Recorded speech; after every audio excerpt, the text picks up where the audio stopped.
días de nuevo. En esta segunda mesa vamos a intentar tomar el pulso a los mercados en un momento clave tras la invasión rusa de Ucrania. Aunque es verdad que antes del estallido de la guerra ya las bolsas estaban revueltas, la inflación, el cambio en el giro en la política monetaria de los bancos centrales que abren una nueva era para los mercados. Y hemos dividido esta mesa en tres bloques. Una primera en la que vamos a situar este escenario en el que estamos actualmente, en el que nos estamos moviendo y ver hacia dónde vamos. Una segunda sobre cómo actuar por parte del inversor y hacia dónde dirigir en este momento sus posiciones. Y finalmente daremos un repaso al papel que, aunque se avanzó antes en la primera mesa, el papel que está jugando y va a jugar la inversión socialmente responsable. Para hablar de todo ello contamos con la participación de Marta Marín, que es la consejera delegada de Amundi Iberia. Buenos días, Marta. Sebastián Velasco, director general de Fidelity Internacional en España y Portugal. ¿Qué tal, Sebastián? Encantado, muchas gracias. Carla Vergareche, directora general de Rhodes para España y Portugal. Bienvenida, Carla. Buenos días a todos. Y Nabil El Asmar Delgado, director ejecutivo de Bontobel para Iberia. Buenos días. ¿Qué tal, Alejandro? Pues, Marta, lo comentábamos al principio, inflación desbocada, temores a una nueva recesión, para colmo el estallido de la guerra en Ucrania. ¿Se enfrentan los inversores a uno de los escenarios más complejos de los últimos años? Bueno, buenos días a todos de nuevo y muchísimas gracias por contar con nosotros hoy en esta mesa redonda. Es cierto que estamos viviendo una situación muy preocupante y que realmente su evolución va a tener importantes impactos geopolíticos, económicos y, cómo no, sociales, por todas las pérdidas, el dolor y los desplazados que estamos viendo estos días. Este conflicto, el impacto que ha tenido en los mercados, el más notable ha sido que los activos rusos han dejado de ser invertibles y hemos visto que la bolsa rusa por primera vez desde 1988 se ha cerrado y que el rublo se ha desplomado. Estamos viviendo también un repunte importante de la volatilidad, sobre todo en Europa, por la subida de los precios de la energía, fundamentalmente el petróleo y el gas, y también de las materias primas, sobre todo aquellas en las que Rusia y Ucrania son exportadores, como son el aluminio y el trigo. Y esta huida hacia lo más seguro, pues hemos visto también subidas importantes en las compras, ¿no?, de bonos de gobierno americano y de bonos de gobierno alemán, ¿no? En este contexto está clarísimo que Europa ha sido el que está más afectado, lógicamente por las relaciones comerciales que tiene con Rusia, y está en este momento reorganizando su agenda, ¿no?, y poniendo el foco, como estamos viendo estos últimos días, en 4 temas fundamentales. El primero es la independencia o dependencia energética que tiene ahora mismo y está buscando unos nuevos socios comerciales e impulsando la transición energética hacia energías más renovables. El segundo tema del que se habla también es de esa unidad, ¿no?, en la defensa militar y que está provocando unos nuevos y que va a provocar más inversiones en la industria armamentística. Tercero es abordar la crisis económica que se acerca con estas presiones de esta inflación, con subidas en la inflación, ¿no?, y menor crecimiento. Y, por último, y muy importante, es la crisis migratoria, donde hemos visto que ya hay más de 1,7 millones de desplazados y que algunos datos pues, nos llevan hasta 5 millones.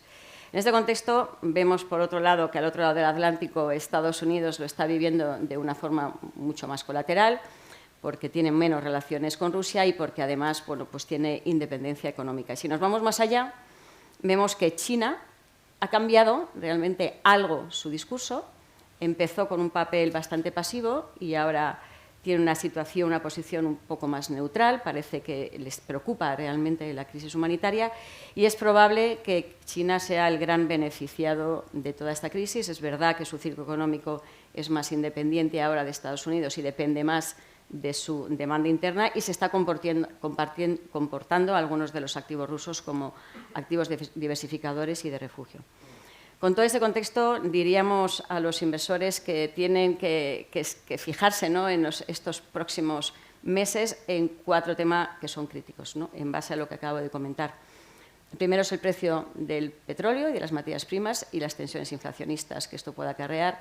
El segundo es que cuanto más dure el conflicto, menor la confianza del consumidor, menos consumo y, por tanto, menos crecimiento económico. El tercero, y además hoy tenemos la reunión del Banco Central Europeo, es cuál va a ser el papel de los bancos centrales, un papel que ha cambiado y que realmente tiene que ser prudente y va a tener muchas cosas en la balanza. Y, por último, pues lógicamente es esa dependencia energética que va a ser el foco y que ha resurgido con mucho foco, ¿no? Por tanto, es cierto, Alejandro, que vivimos unos momentos muy convulsos, con mucha incertidumbre y con volatilidad. Y desde Amundi, desde luego, nuestra recomendación es que tengamos cautela, que seamos prudentes y que veamos cómo van evolucionando los temas.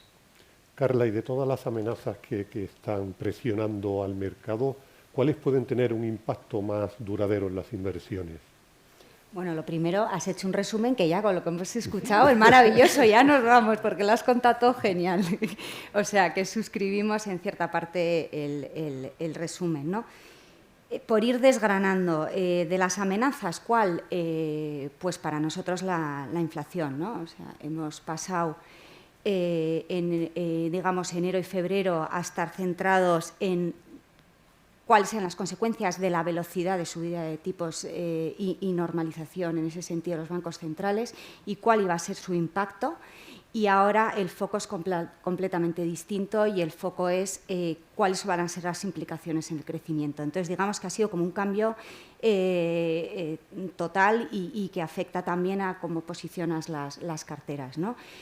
¿Qué es lo que más nos preocupa? Pues derivado de la importancia que tiene Rusia en cuanto a determinadas exportaciones de materias primas, porque en términos de PIB tampoco es tan importante, pero sí como exportador de materias primas y, por tanto, pues los aumentos de precio en metales, en trigo, en petróleo, en gas, son muy importantes. Entonces, cuanto más dure el conflicto y más altos permanezcan los tiempos, más daño se va a hacer al crecimiento, porque al final la inflación, sobre todo cuando viene vía materias primas, es como un recorte, como si nos hubieran subido los impuestos a todos a lo bestia. Entonces afecta directamente a tu capacidad de consumo y eso hace pues daño a la economía, hace daño a las industrias que les suben los costes y tienen que traspasar, ¿no?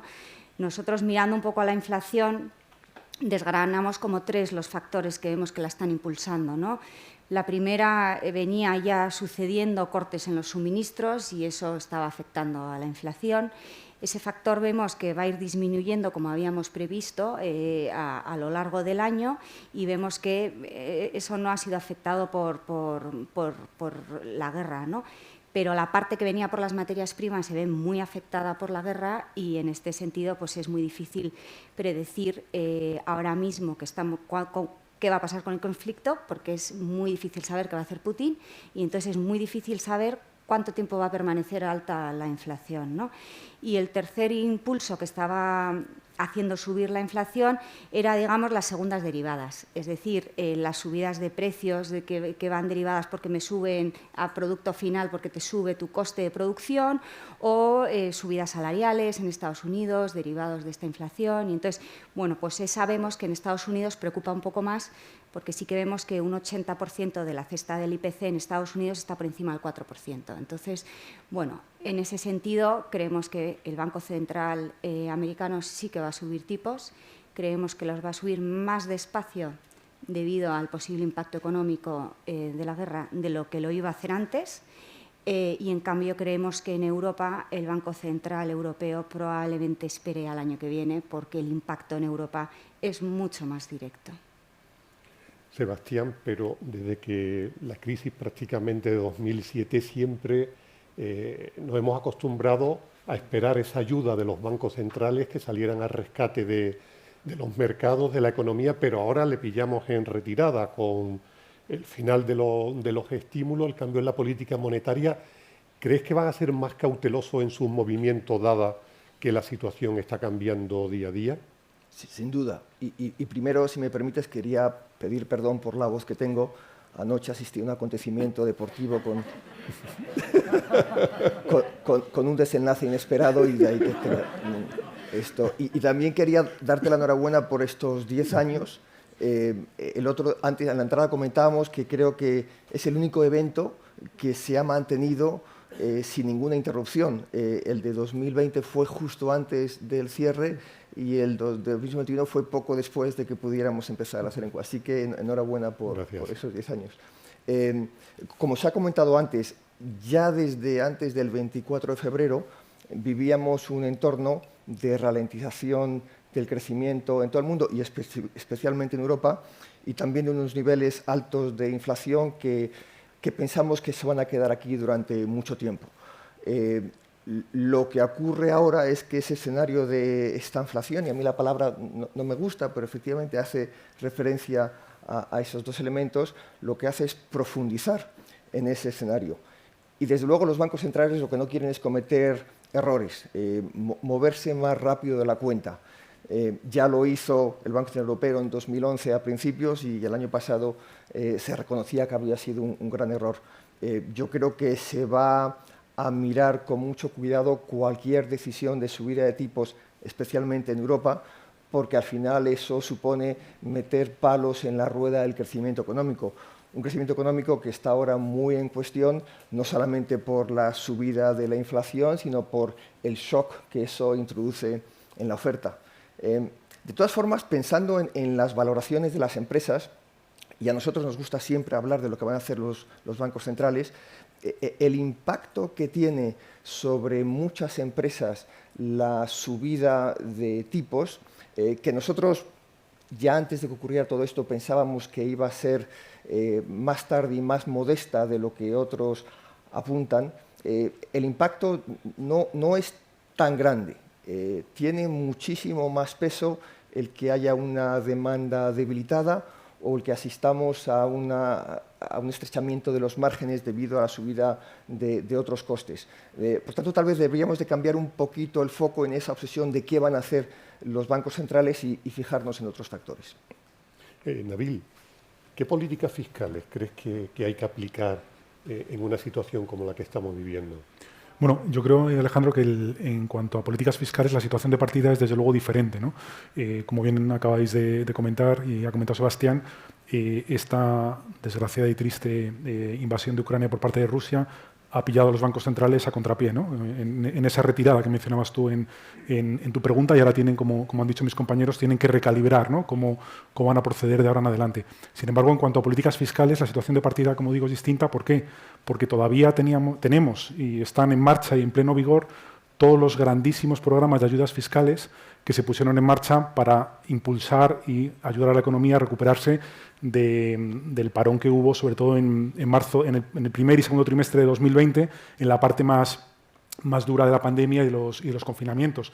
Y han sido programas que, lejos de ser anecdóticos, como digo, siguen en marcha y han sido tremendos. De hecho, por ejemplo, en Estados Unidos hubo 3 grandes programas y, curiosamente, aparte de un programa de estímulo de infraestructuras, de gasto público, etcétera, hubo una cosa en la cual en Estados Unidos no hay mucha tradición, que hubo subvenciones o ayudas directas a desempleados, es decir, a aquellas personas que habían perdido su empleo por culpa de la pandemia. Y de hecho en Europa, volviendo a Europa, y habéis escrito muchísimo porque ha sido un tema muy, muy interesante, los famosos fondos Next Generation siguen en vigor. De hecho, el fondo Next Generation es un programa que va desde 2021 a 2027 y el importe es abrumador. Estamos hablando de más de 800.000 millones de euros, ¿no?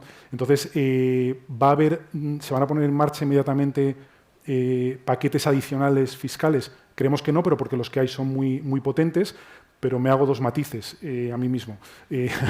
Uno, va a depender, y lo han dicho mis compañeros, de cuánto dure el conflicto y qué consecuencias tenga, porque lo que sí que nos han demostrado las autoridades fiscales o las organizaciones supranacionales como la Unión Europea, sobre todo desde 2008, es que están dispuestos a ser el comodín de la llamada, ¿no? o en caso de que sea necesario. Y el segundo matiz que me hago es que no hace falta poner en marcha de nuevo programas fiscales tan potentes, porque, como digo, ya están en marcha, pero se pueden ir haciendo pequeñas cosas que pueden servir de ayuda. De hecho, ya se está hablando estos días de alargar un poco más el periodo a partir del cual los países tienen que empezar a ajustar sus déficits. Y eso, a una economía como la española, donde desgraciadamente tenemos tanto gasto público respecto al Producto Interior Bruto, nos puede venir bien. Con lo cual, como digo, estamos un poco, la política monetaria va a ir primero que la fiscal, pero porque la fiscal ya está en marcha. Me quedo contigo porque arrancamos el segundo bloque que habíamos comentado al principio, viendo ya una vez este escenario, cómo hay que gestionar las inversiones, hacia dónde tienen que dirigir sus posiciones los inversores y dónde veis que pueda surgir esa manera de dar a la inversión un sentido en un escenario tan oscuro como este. Claro.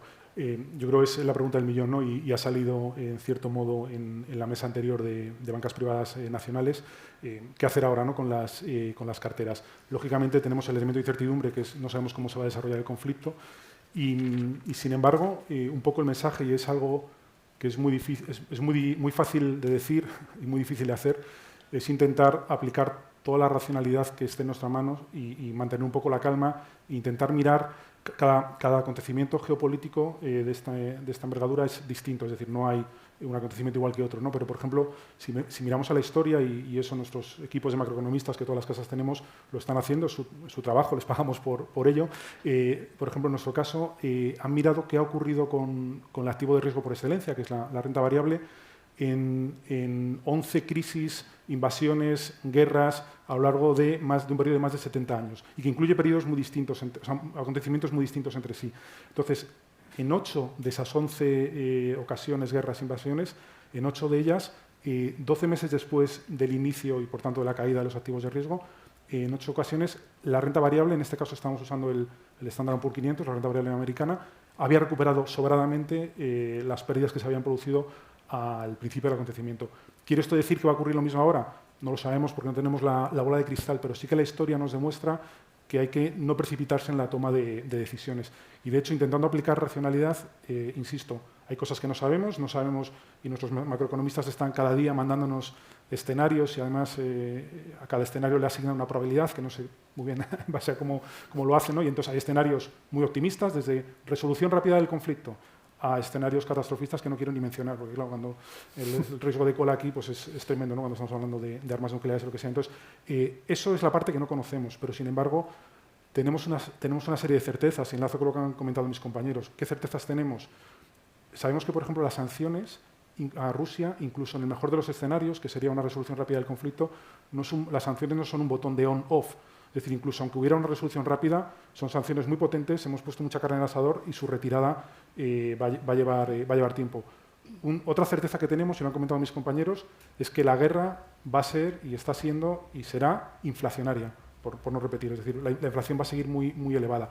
Y la tercera certeza que creemos que tenemos es que a nivel geográfico, lógicamente, no es lo mismo la exposición que tiene Estados Unidos a un conflicto en el este de Europa que la que tenemos en Europa, por pura dependencia. Al final se está hablando todo el rato de esto, ¿no? Pero la mitad del gas y un tercio del crudo que importamos en Europa viene de Rusia. Entonces, con esas incertidumbres y esas certezas, lo que a nosotros nos pidan al cuerpo es no bajar el nivel de riesgo para no perdernos, como digo, posibles acontecimientos positivos, pero sin embargo sí hacer pequeños ajustes, por ejemplo, pues sobreponderar quizás más Estados Unidos o evitar sobre todo cíclicos europeos que se puedan ver más afectados, y ahí, bueno, podría estar una hora hablando, pero por no pisar a mis compañeros, podemos bajar todo lo que queráis en cómo hacer cambios en la cartera. Marta, pero en cualquier caso, desde el punto de vista rentabilidad-riesgo, la renta variable sigue apareciendo como la única opción prácticamente para los inversores, ¿no? Bueno, en base a todo lo que estamos escuchando, ¿no? Que hablamos de incertidumbre, inflación, menos crecimiento económico, como resumen de la posición que tenemos en Amundi, es como he terminado antes, una posición prudente en nuestra asignación de activos, ¿no?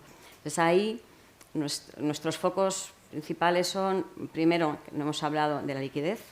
Nosotros estamos viendo que la liquidez se está deteriorando en los últimos días y, por tanto, es importante que tengamos una posición importante, ¿no? En lo que es la parte de liquidez, porque además vemos que incluso la profundización del mercado en algunos activos pues, se está viendo deteriorada.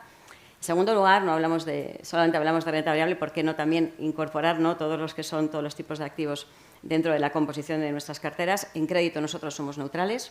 Estamos viendo que los riesgos que nos pueden venir en renta fija van a venir más por temas de tipos de interés e inflación que por la calidad del crédito, pero en todo caso, en todos los activos de riesgo en el que estamos invertidos, hay que ser cada vez más muy selectivos.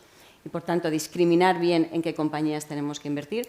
Y en renta variable, ahora mismo estamos siendo neutrales, ¿no? Pero neutrales, como digo, favoreciendo a aquellas compañías que nosotros vemos que en estas circunstancias pueden pasar, por ejemplo, los precios a sus clientes, que nos dan una alta visibilidad de sus beneficios y que tienen un endeudamiento un poco menor, ¿no? Entonces, estamos hablando que en renta variable, dentro que somos neutrales, estamos favoreciendo más las compañías value, que en estos momentos de turbulencia se suelen comportar mejor, con alguna incorporación también de quality, ¿no? Y por último, y que es importantísimo, hablamos de prudencia y hablamos de seguir teniendo coberturas. Y coberturas que sean importantes y que en estos momentos pues, nos ayuden a diversificar el riesgo que tenemos en nuestras carteras, como es la inversión en oro y en activos que están ligados a la inflación, ¿no? Por tanto, renta variable sí que es un activo en el que nosotros seguimos estando, es un activo en el que estamos ahora mismo neutrales y es importantísimo la selección de las compañías en las que vamos a invertir.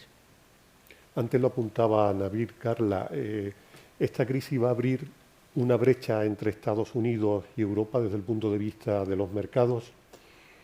Bueno, a ver, yo lo que creo es que, como se ha apuntado antes, Europa está mucho más afectada directamente por la guerra, no solo por un tema de proximidad, sino por un tema de dependencia energética, por un tema de cómo nos afecta también agricultura, bueno, materias primas básicamente, ¿no? Con lo cual, nosotros, de hecho, Europa es cuando hemos reducido algo de riesgo y hemos reducido sobre todo Europa y más centrado en Alemania, por ejemplo, que es mucho más afectado por la dependencia energética, por ejemplo, que un país como España, ¿no? Si hablamos de Rusia. Estados Unidos siempre es un mercado más defensivo, tiende a serlo. Europa tiende a ser un mercado más cíclico, con lo cual que en momentos de aversión al riesgo como el que estamos viviendo, Estados Unidos tiende a ser un mercado más defensivo. Entonces sí que es cierto que ahora mismo estamos favoreciendo a Estados Unidos frente a Europa porque tiende a ser más defensivo, también está más adelantado en el ciclo, es cierto que tiene un crecimiento robusto, el crecimiento no va a ser tan alto como fue el año pasado, pero tiene un crecimiento robusto, estamos viendo niveles de empleo prácticamente de pleno empleo, es por eso estamos empezando a ver presiones salariales, o sea, están más adelantados en el ciclo. Y luego también son un país, pues son independientes prácticamente energéticamente, entonces están, digamos, mejor preparados en ese sentido para afrontar esta crisis que Europa que le va a dar más de lleno. Sebastián, esto pasará, volveremos, suponemos, a la normalidad. Y entonces, ¿hacia qué mercados creo, qué países pueden salir reforzados de esta situación? ¿Dónde tendríamos que empezar a fijarnos a la hora de construir una cartera cuando este panorama se vaya despejando? Pues yo lo primero que diría es que probablemente no tengamos que pensar en términos geográficos. Durante mucho tiempo el inversor español ha invertido en Europa, en Estados Unidos, menos en emergentes. Luego eso evolucionó y se empezó a invertir un poco más con criterio sectorial, telecomunicaciones, servicios financieros, salud, y en los últimos años, y lo comentábamos en el último encuentro, lo que ha crecido ha sido la inversión temática, que supone invertir con criterio global y más a largo plazo, y a mí eso me gusta. Y yo creo que ahora, y volviendo a lo que tú decías antes de ser muy selectivos, creo que hay que poner el foco en compañías específicas. Tú apuntabas la idea de elegir aquellas compañías que sean capaces de trasladar a los precios los aumentos de costes que van a tener, con lo cual estoy totalmente de acuerdo. Hay otra idea asociada con eso, que es invertir en aquellas compañías que sean capaces de atraer y retener talento en un entorno en el cual vemos que los costes laborales en muchos países se están disparando. Con lo cual yo creo que van a ser criterios muy micro los que deben de informar la decisión.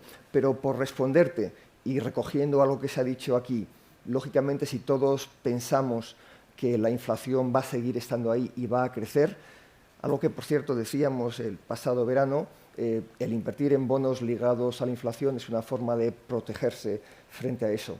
Si todos pensamos que se va a repensar lo que ocurre con los tipos de interés y que a lo mejor el mercado estaba descontando subidas mayores de las que se van a producir, pues a lo mejor tiene sentido estar largo de duración y ir precisamente a a renta fija asiática, a grado de inversión, donde vamos a encontrar ese tipo de activos. Pero dicho esto, creo que tenemos que ser especialmente humildes a la hora de avanzar qué es lo que se va a comportar mejor y peor.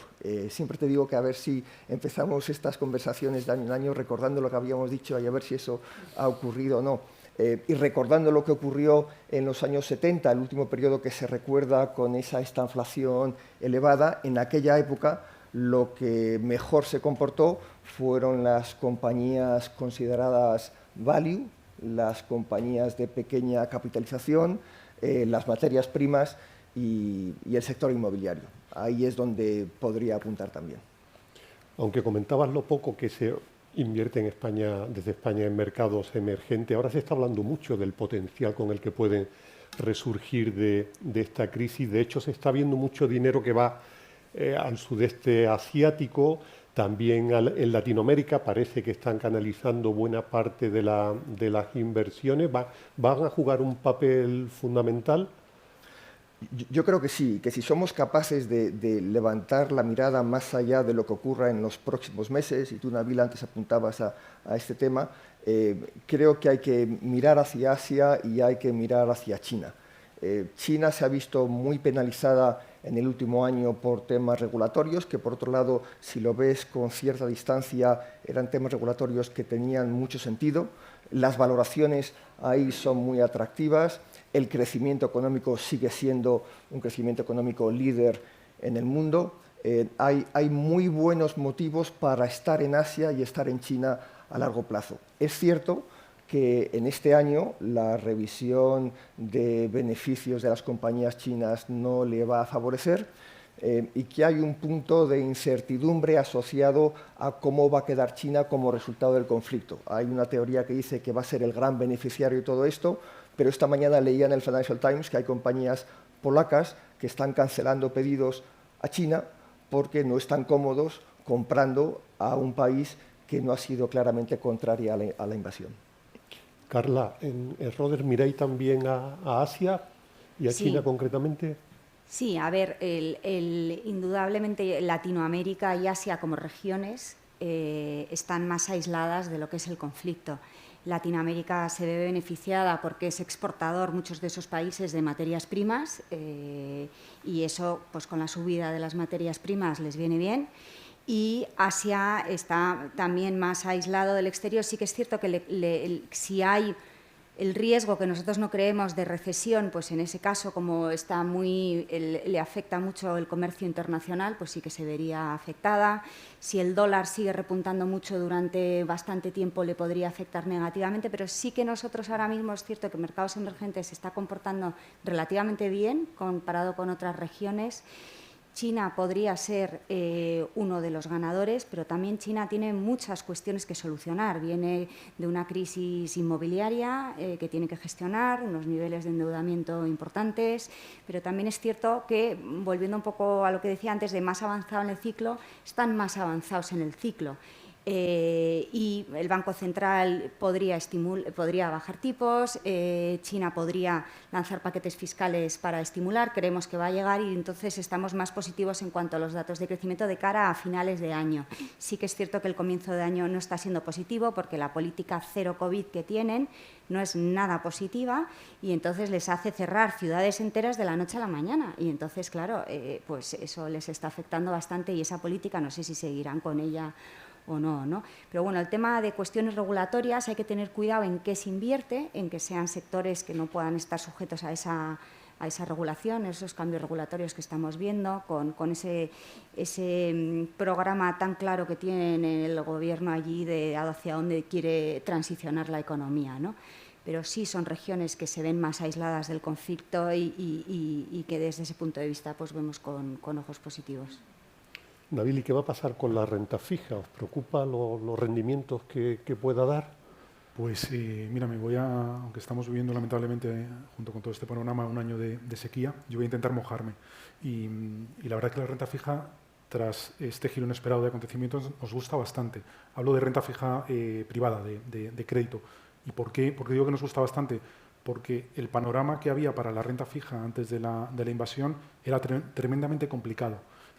De hecho, los fondos de renta fija, en la mayoría de ellos estaban teniendo pérdidas, ¿no? ¿Por qué? Porque por un lado teníamos a los bancos centrales preparando sus políticas de salidas y por tanto los tipos de interés ya estaban subiendo. Como ustedes saben, al final hay una relación inversa entre subidas de tipos y el precio de los bonos, de tal manera que cuando suben los tipos, el precio de nuestros bonos y por tanto el valor liquidativo de los fondos de inversión cae, y eso lo medimos a través de la duración, ¿no? A mayor duración, mayor impacto de subidas de tipos. Entonces teníamos el cóctel perfecto negativo.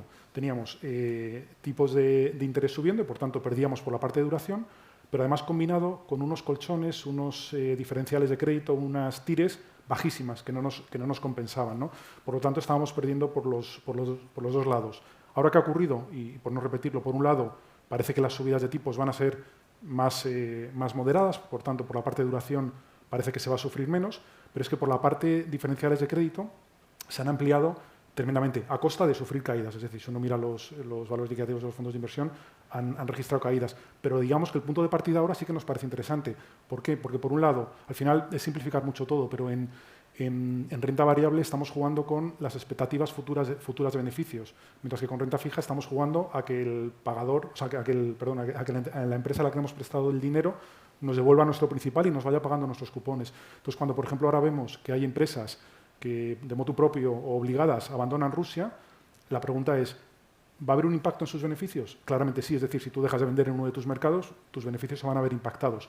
Ahora, ¿eso va a hacer que dejes de pagar tus deudas y tus cupones? Probablemente no. De hecho, las tasas de impago están bastante contenidas y salvo que se dispare, o sea, salvo que el conflicto sea muy, muy, muy largo, pensamos que las tasas de impago van a estar muy, muy contenidas. Y por tanto, vemos una oportunidad de entrada. Y por ponerlo con un ejemplo, el sector financiero es uno de los mayores emisores de deuda, ¿no? De deuda privada. Por ejemplo, nos decían nuestros gestores, y por cierto, el sector financiero se encuentra, igual que ocurrió cuando empezó la crisis del COVID, y contrariamente a lo que ocurrió en 2008, se encuentra muy, muy, muy bien capitalizado, ¿no? Entonces, por ejemplo, el sector financiero nos decían nuestros gestores de renta fija que la semana pasada había un bono del banco BNP, que tenía un vencimiento, era un bono en dólares con un vencimiento a 5 años, un vencimiento en 2027, que ofrecía una TIR del 7%. Entonces, claro, oportunidades así hacía tiempo que no las veíamos. Recordemos que estábamos en un mundo de tipos que iban a subir, pero estamos en un mundo de tipos cero, ¿no? Y por tanto, sí que nos gusta la renta fija, sobre todo la renta fija privada. Creemos que hay oportunidades. Marta, como cierre de este segundo bloque, como conclusión, ¿qué recomendaciones de solución vía fondos de inversión se pueden dar a los inversores?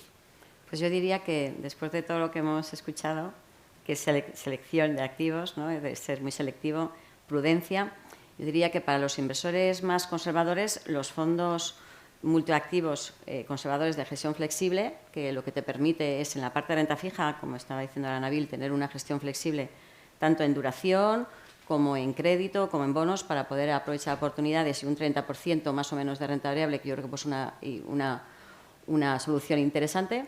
Y por otro lado, también hablaba antes Sebastián del tema de los valores en equity que son más value, fondos que tengan un objetivo de inversión en compañías value de calidad. Yo creo que también puede ser una alternativa, ¿no? Nosotros, hay en Amundi un equipo que lleva 25 años que además a este tipo tiene un fondo donde aparte de incorporar compañías value también tiene una parte estructural de oro que realmente te da un poco de colchón en estos momentos donde hay más incertidumbre, ¿no? Y por qué no también invertir en algunos sectores que se pueden beneficiar de esta situación, ¿no? Que son aquellos sectores como energéticos que están orientados a inversiones más en energías renovables o, por ejemplo, puede ser el hidrógeno. Ahí también pensamos que los inversores a largo plazo pues puede haber una oportunidad. Y también se ha hablado de alternativos, ¿no? ¿Por qué no alternativos, tanto ilíquidos y líquidos, que te ayudan también a diversificar las carteras, ¿no? Entonces, eso sería un resumen muy rápido de donde pensamos que, en función del nivel de riesgo de los clientes y, lógicamente, siempre pensando en que las inversiones todas tienen que ser a largo plazo, ahora podemos ver que puede haber interés. Entramos en el tercer y último bloque, el de la inversión socialmente responsable. Cuando arrancamos este foro hace 10 años, pues prácticamente no se comercializaban fondos ESG. Carla, ¿crees que esta ha sido la gran transformación de la industria en esta última década? Bueno, yo creo que la industria está viviendo una gran transformación, pero esta transformación empezó hace muchos años, empezó hace más de 20 años, ¿no? y como tal continúa. Lo que pasa es que sí que ha habido aspectos normativos y aspectos sociales que han ido haciendo que el impulso vaya acelerándose, ¿no? Y eso es un poco lo que hemos vivido. Yo creo que el 2021, por ejemplo, fue un año transformacional en cuanto a la normativa que salió de SFCR, es decir, a la necesidad de catalogar todos tus productos como artículos 6, 8 o 9, siendo 9 impacto, 8 sostenibles y 6 el resto, por resumir. Y eso sí que ha puesto un foco importante por parte de la industria en cómo llamarlos. Pero el cambio real viene de atrás, ¿no? Y viene cómo a la hora de tomar decisiones de inversión no solo mirar rentabilidad-riesgo, que era lo que se miraba antes, sino el mirar cómo las compañías han obtenido esa rentabilidad, ¿no? O sea, obtienen unos beneficios, pero cómo obtienen esos beneficios, qué impacto dejan en el planeta, cómo están pagando a sus empleados, cómo están tratando a sus clientes, cómo es la gobernanza de esa compañía, ¿no? Entonces, eso es un cambio muy profundo y ese es el cambio que lleva ya bastantes años produciéndose por debajo. Entonces, digamos que lo que pasó el año pasado ha sido simplemente una etiquetación de los productos, pero el cambio es el de la toma de decisiones de inversión, que ese es el que creemos que es transformacional. Este año, lo apuntaba Víctor antes, hasta ahora la demanda ha sido más institucional, hay más concienciación al respecto, pero con la incorporación de la entrada en vigor de MiFID II, la obligación de los asesores de tener que preguntar a los inversores finales cuáles son sus preferencias de sostenibilidad, ahí veremos realmente qué opinan los inversores, cómo valoran, cuánto porcentaje, qué quieren tener de sostenibilidad en la cartera. Lo que pasa es que también depende mucho de cómo se aborde esa pregunta, ¿no? Porque si a ti te dicen, ¿tú quieres una guerra?, tu respuesta va a ser no. O sea, el cómo se pregunta y el qué se pregunta importa mucho. Entonces, vamos a ver qué impacto tiene eso, pero eso sí que puede dirigir más los flujos, ¿no?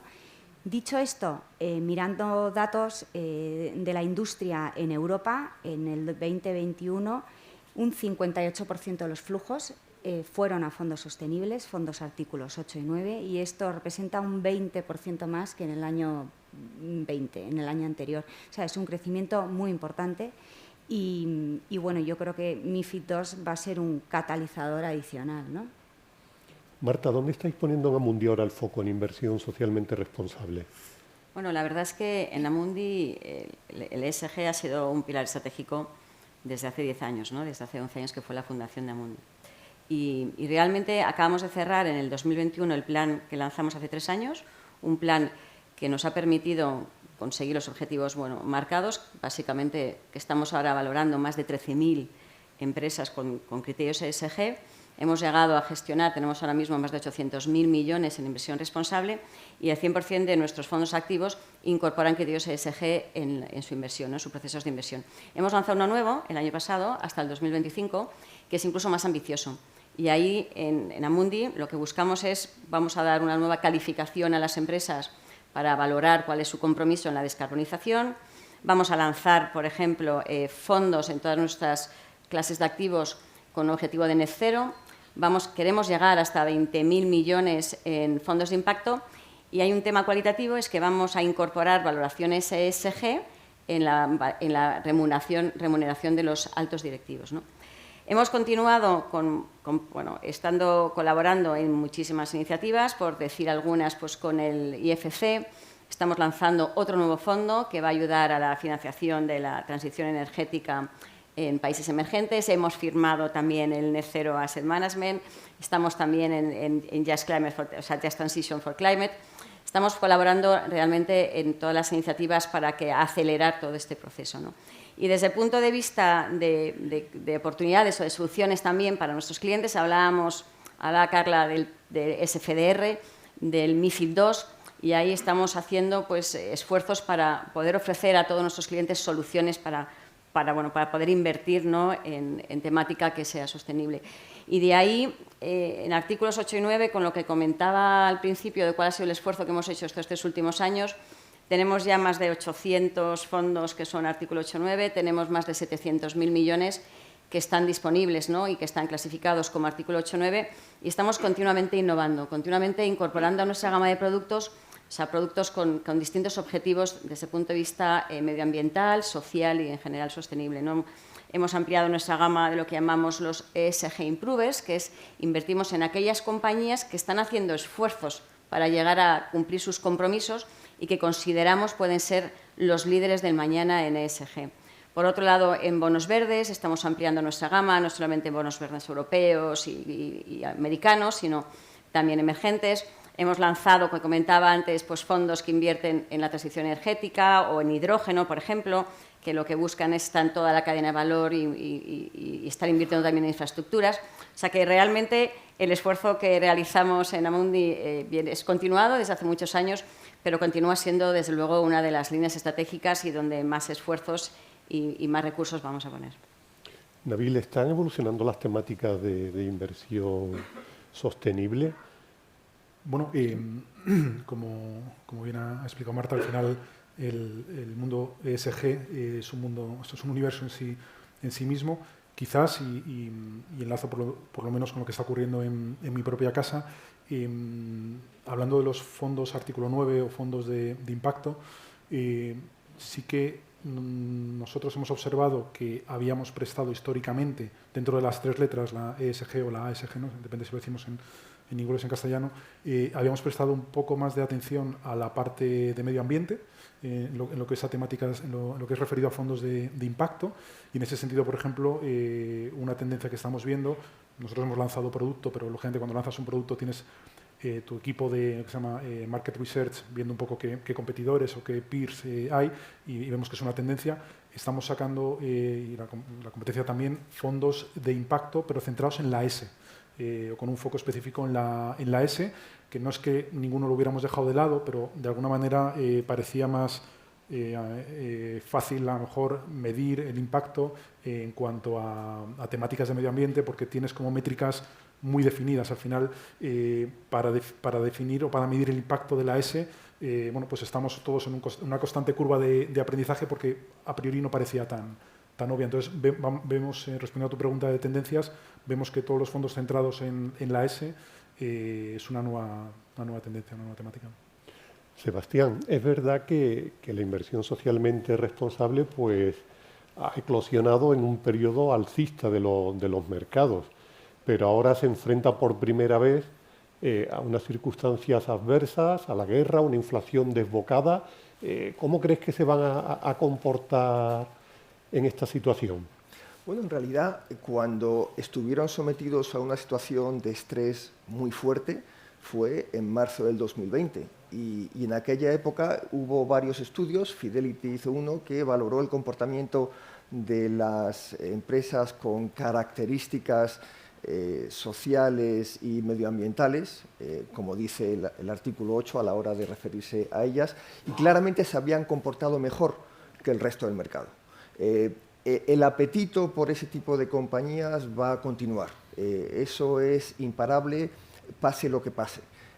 Y yo creo que ahora hay un foco mayor en aspectos medioambientales. Es curioso, durante la pandemia la S tuvo más protagonismo. Yo creo que ahora va a ser la parte del medio ambiente la que domine, y dentro de esa área aquellas compañías dedicadas a desarrollar tecnologías de descarbonización creo que van a ser receptoras de muchísimos flujos. Al final, la descarbonización es probablemente el condicionante más importante, no solamente de la inversión, sino también de la economía, al que vamos a asistir en décadas, desde el punto de vista de nivel de inversión de gobiernos y de empresas, desde el punto de vista de la innovación a la que vamos a asistir, desde el punto de vista de cambios en el marco regulatorio, y también desde el punto de vista de comportamiento y de hábitos, tanto de particulares como de empresas. Y ahí, y termino, es cierto que la aparición de la guerra puede demorar la transición pendiente hacia la descarbonización, porque las inversiones a realizar son muy elevadas y probablemente a corto plazo vamos a tener otras preocupaciones. A mí me gusta poner un ejemplo muy sencillo, y es que hay particulares que probablemente se estaban planteando la compra de un vehículo eléctrico, que es por definición mucho más caro que un vehículo de un motor de combustión, a lo mejor teniendo en cuenta lo mucho que ha subido el precio de la gasolina, pues de momento tiene que pagar la gasolina para el coche que tiene ahora mismo, independientemente de que sí, a largo plazo resulte incluso más atractivo el hacer ese movimiento de combustión a eléctrico.